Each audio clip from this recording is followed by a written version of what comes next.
black people in the picture. My kids were the ones who Antifa threw bombs and pepper gas at on August 7th. The black conservative preacher's wife.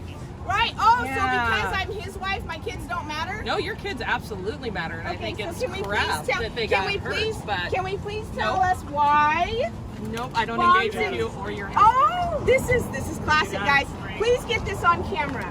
This is what white liberal women do. They're 1,000 times worse than Karens. Okay? And I want you to pay close attention. The white liberal women will not engage in conversation with me. Why? Because I do not. Oh, because of who my husband is. Just to be clear. So I am devalued. So women matter, right? We don't want women to be oppressed. Women matter.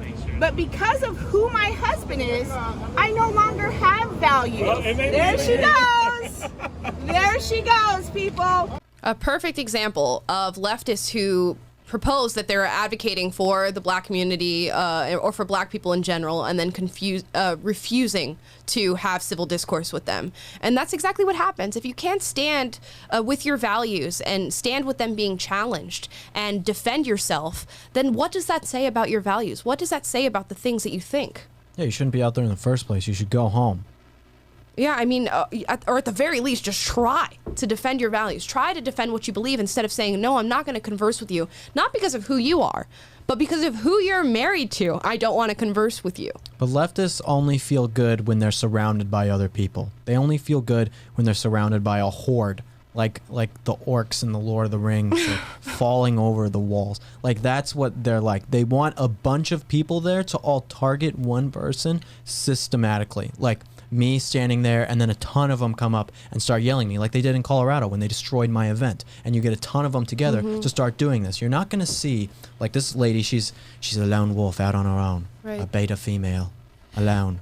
But it's like one person standing by themselves is not going to stand up to conservatives or try and do their thing. They only work in a collective group. And it's because you have that safety net of, oh, I know I'm surrounded by people who agree with me, so therefore I'm going to be okay. Yeah. And then the bystander effect kicks in, that when this black female comes and confronts me, oh, someone else is going to jump in and defend me, and somebody else is going to defend my views for me so that I don't have to do it for myself. I don't have to stand alone and espouse what I believe and defend what I believe. And that's what this woman probably expected. And of course, when she didn't get that, she walked away. I know. They're like mobs. They're like that school of fish in Finding Nemo where they're all coming together, you know, and they make the shapes and stuff. That's like what the left is. But conservatives, like, I will gladly go into the belly of the beast or into when there's a ton of leftists and try and talk to them just myself. Like, I don't need backup. But the leftists will get as many people as possible to gather around one person to come on and say, oh, I am going to try and destroy this person.